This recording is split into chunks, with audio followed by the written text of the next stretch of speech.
We are reading and we are reading chapter 22, The Wool Witches. Chapter 22, The Wool Witches. The girl grabbed me by the arm and yanked me inside. The first thing I noticed was a delicious smell, sweet and spicy. My stomach growled. Food. Real food. The room was large, but it was many rooms in one, just like my cottage. The kitchen, the bedroom, and the sitting room all occupied their own corners of one big open room, which was bursting with colors and patterns. Sunlight poured in from 3 tall windows, their curtains intricately embroidered with vines, birds, and blossoms. 4 chairs circled a big oak table. They were painted in bright blue, violet, yellow, and green, and each was built in its own unique style and shape, as if they had been designed for very different people. A large bed took up the entire wall and was covered with a blanket woven in rich rainbow colors. The room seemed to hum as if it were alive. "Now, what is your name?" the girl asked. "No, let me guess. I love guessing games." She put her fingers to her mouth and studied me. She was maybe just a few years older than me, and pretty, with black curls all around her face and eyes as green as new spring grass. "Your name is Herbert. No, you don't look like a Herbert. Bertram? No, you don't have the right aura for that. Ooh, tricky. Something unusual, one of a kind. I think Zalgemeyer? Woldernich? Rolfando?" "Ida, who is it?" said a voice coming from a small doorway to the right. Another woman entered who looked very much like the girl, but older. She had gray streaked in her black hair and lines around her mouth and eyes. When she saw me, she froze. Oh my. The woman closed her eyes and took a deep breath and then opened them again. "What is it, sister?" said Ida. "Hadel, come here," the old woman shouted. Another woman came hobbling in. This one looked more like a witch to me. She wasn't so old, but she was hunched and she had a cane and one foot was turned in. Her face was lopsided, one eye squinting while the other was wide. Her mouth was pinched and cross, but when her big eye was level with mine, her expression softened and her mouth hung open. "Do you see it?" said the second woman. "See what?" said Ida. "Anna," said the lopsided witch. "Anna was my mother," I explained. Ida gasped. It was as if they had all been frozen by some spell, shocked into silence. I felt like an idiot. Finally, Ida broke into a laugh. "Nephew!" She rushed to me and crushed me against her, which might have felt comforting if I could breathe. When she released me, she squeezed my cheeks between her hands and said, "Isn't he beautiful? Our nephew's sisters. Anna's son. Who could have ever known?" The second sister blinked and came to me. She reached out a finger and lifted my chin. "He looks very much like Anna, doesn't he, Hadel?" Hadel finally broke from her stupor as well, but she didn't come to me. She paused, looking me over with her big eye, and then grumbled. "I don't see it as something to rejoice over." She hobbled out of the room. Ida's cheerful face fell, and her older sister looked at me with a suspicious frown. This was a mistake. They didn't want me here. I shouldn't have come.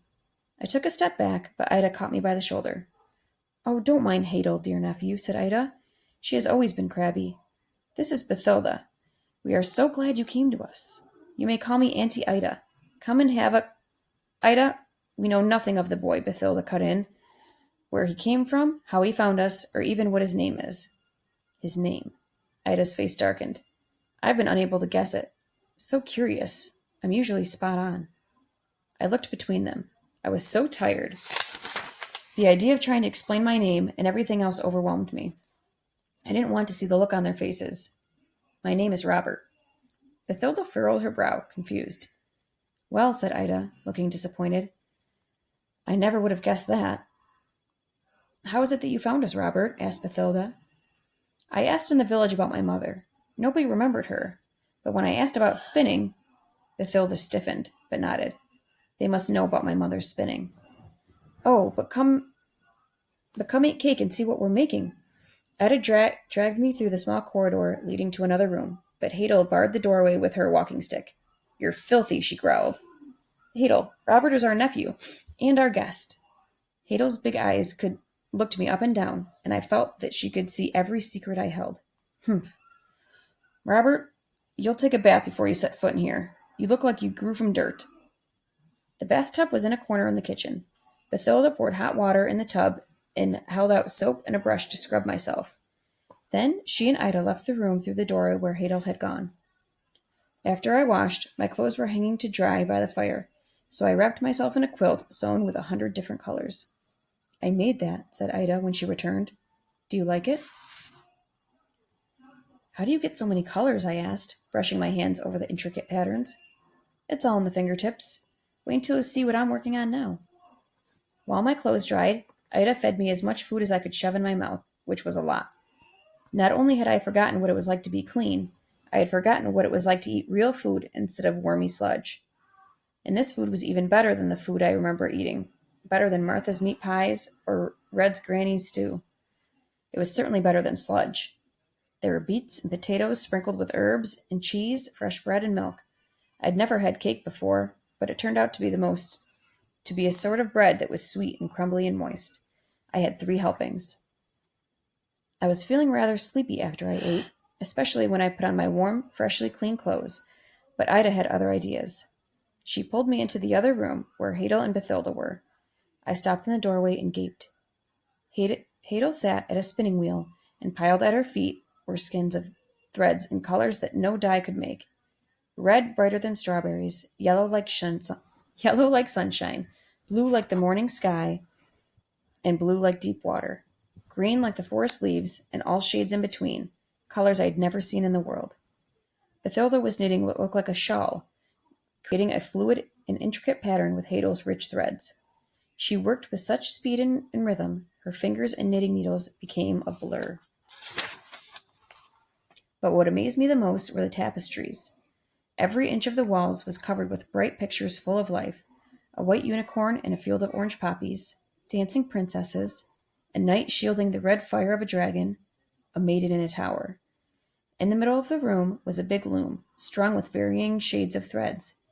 Ida went and sat behind the loom, moving her hands across the strings, weaving her threads in and out and around each other. As she drew the fibers together, they created vibrant pictures: birds and pixies and flowers, and they were so lifelike they seemed to breathe and move as if in a gentle breeze. Surely this was magic. Magic like how I spun the gold, and how my mother had. As I watched, I had a tingling sensation in my toes and fingers, my head and my chest. This was where everything started, where I started. It all began with my mother, and she began here.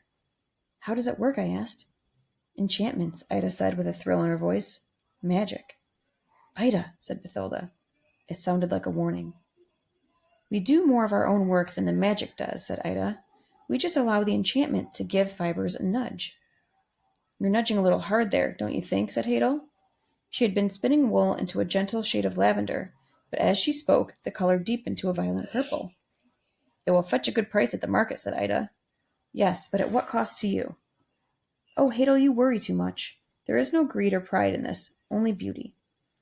Hadel glared at the tapestry bar, but continued with her spinning, and as she fell back into the rhythm, her threads lightened back to lavender. Can you only change the color of the threads? I asked. Or can you change what they're made of? A little, but not too much, said Hadel. I would never be so foolish or greedy. She eyed me, and again. I felt that she could see right down inside me, to the foolishness and greed that had gotten me into so much trouble. Hadel is very cautious, said Ida.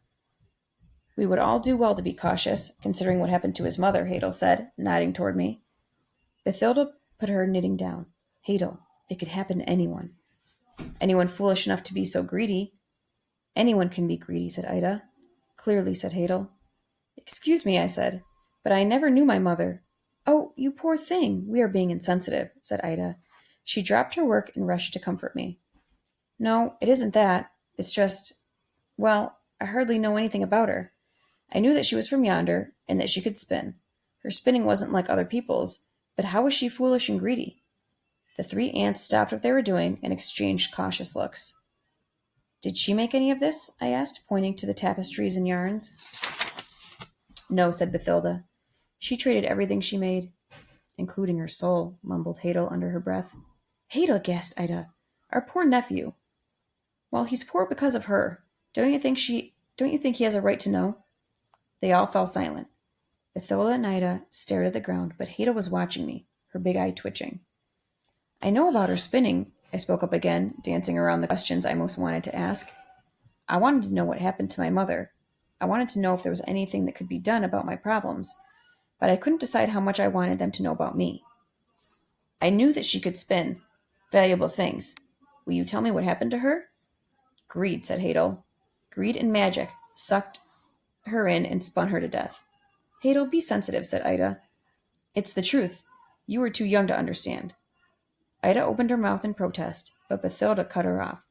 She was a fine spinner, said Bathilda in a gentle voice. The finest there has ever been in yonder or anywhere. Not so fine, considering. Bathilda glared at Hadel and began again. I will say she was unwise and a bit overly confident, even though she was a fine spinner, and that is where the trouble began. You see, Robert, in our work we must balance the skill of our own hands with the magic we use to transform the threads. She held out her knitting as if to show me. We do not call for more magic than we have skill, because then we lose control of the outcome. We lose control of ourselves. I thought of poor Kessler, and the sick dread in my stomach returned. Anna knew this, but she always pushed the limits. She was always experimenting. How? I asked. Bathilda put down her knitting and swept a strand of graying hair back from her face. Your mother could spin wool into velvet and grass into silk. Beautiful threads. Her work was much admired, but we feared she was losing the balance. Yet somehow it never seemed to affect her. She always managed to bargain well at the markets, so in spite of our warning, Anna came to believe that her skill was more powerful than any magic. She thought she could control it, you mean? Bathilda nodded. One day, Anna told a wealthy merchant she could spin any worthless thing into something beautiful and valuable. Well, he took her at her word. He had a bundle of straw in his cart and said he would be pleased with her skill only if she could turn the straw into gold. He promised her a fair trade if she could fulfill the task. I warned her, that fool, said Hadel, but she was all pride and greed. It was dangerous, to be sure, continued Bathilda. But she couldn't have known just how dangerous, said Ida. It wasn't her fault. That merchant was the greedy one. When she told me of the bargain she had made, I truly hoped she would fail, said Bathilda. Velvet and linen and silk were one thing, but gold? I didn't think it was possible. I hoped it wasn't, but to my dismay, Anna succeeded beyond what I ever could have imagined. She spun that straw into gold, into perfect glimmering skeins of gold, more pure than any gold in the kingdom. But even her skill could not match the enormous magic of spinning straw into gold. All three sisters looked down, filled with an unspoken grief. Was the merchant's trade fair? I asked. Hadel blew through her lips like a horse. Fair. That man swindled her to pieces. When he came and demanded what had been made out of his straw, of course he was delighted. And what's more, Anna had no power to demand a fair bargain. That's what happens when you get greedy with the magic. You lose control. The merchant gave her a sack of grain for her pile of gold, declaring that was a fair trade, for without his straw she wouldn't have had nothing to spin. I shivered, remembering the first time I had traded with the miller, how my tongue had swelled in my mouth, and I had mechanically accepted his bargain. I didn't understand then what it all meant. I remember that day, said Ida. I was small, but I remember her face fainting as she held that sack of grain. Her face. She looked as though she had seen death. You'd think she would have stopped there, said Hadel. But no, she was determined to be the greediest wench there ever was. Hadel, you mustn't speak so of our sister. She only thought to remedy her mistake, said Ida. Yes, well, it didn't work, did it? I felt as if all my past troubles were being laid out before me, the troubles I well knew, and I was waiting, hoping for them to tell me the solution. What happened? Bathilda's eyes glistened with tears. She fumbled with her knitting and brought it close to her face, as if her work would keep her emotions at bay. She didn't believe she had lost control because of the magic. She claimed it was because the merchant had given her the straw. She spun more gold, this time from her own straw, thinking she could negotiate the terms of the trade, but she couldn't. She took that gold thread to the markets and sold it for a pittance. People always start a bargain ridiculously low, and Anna had no power to refuse or suggest a price. Whatever they offered, she had to take, and the gold was theirs. I knew that feeling.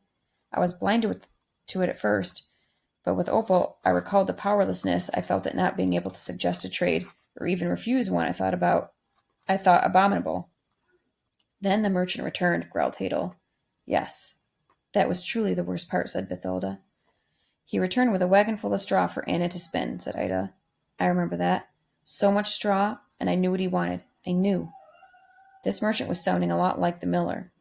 Anna refused, said Bathilda, but the merchant told her he was on his way to the kingdom, and he was certain that King Herbertus, the ruler at the time, would be interested to know of Anna's great skill. It was a threat she couldn't live with. Anna was so fiercely independent, and she knew that any king would want to use her skill for his own gain. So she spun the gold for the merchant once more, and for payment he gave her a new spinning wheel, so that she might spin for him on many more occasions. Rumple, said Hadel. She was locked in a rumple then. Her voice was so soft I almost didn't hear her. What? She was locked in what? Rumple. That's what we call our own work sometimes. It means wrapped or trapped in magic. We wrap our work in magic, only your mother did it to herself. She spun herself in magic so tight it killed her. Oh, Hadel, that's ridiculous, said Ida. A person can't be trapped in a rumple, and I'm sure Anna didn't spin again once she left. She probably died in childbirth. She died right after I was born, I said. See? You think that, Ida, if it gives you comfort. But I say once you've become unbalanced in the magic, Rumple grabs you and spins you fast and tight, so that it's impossible to get out. It suffocates you. She was never free of it, no matter what she died from. A Rumple never lets go. Hadel fixed her crooked gaze on me until a chill ran up my neck and down my bones. What happened then? I asked. She knew the merchant would never leave her alone, said Bathilda, so she ran away that very afternoon. She told no one where she was going, and she took nothing with her but the wheel from the merchant. I begged her not to go, said Ida, as she wiped tears from her eyes. I ran down the road crying for her. I waited outside for days for her to return. Oh, I'd like to wrap my threads around that merchant's fat, greedy neck. She twisted the threads in her hands. The last we'd heard was that she had married a man from far away, and she died shortly after of illness. We never knew she had a son. They kept talking, but their words faded from me. Rumple. Was that what my mother had named me? Because she was trapped in the magic, and she knew I would be too? It made sense to me, but it didn't bring me any comfort. I didn't feel more like a person, smarter, or bigger like I always hoped I would. I felt smaller and more alone than ever. Come, Robert, you must be exhausted. Ida pulled me to my feet and led me back to the kitchen. Here we are, nice and cozy. In a corner beneath the hearth, there was a little bed made of a pile of straw and 2 blankets, woven with blue and green wool. I stared at the straw and shivered. Ida frowned and bit her lip. My sisters and I share a bed. I'm sorry we don't have another. I thought you would be most comfortable here. Oh, I said, forcing a smile. I didn't want to seem ungrateful. It's wonderful, really. Straw is so warm. Ida stared at me for a moment. She'd been so kind and excited when I came, but now I could see the wariness in her eyes, too. Good night, Robert. She left me with only the last glows of the coals for light. Every part of me was exhausted as I slumped down in the straw bed and closed my eyes. I was too tired to think. The only thing I had in my mind as I drifted off to sleep was the drumming of a single word over and over. Rumple, rumple, rumple. That's the end of chapter 22.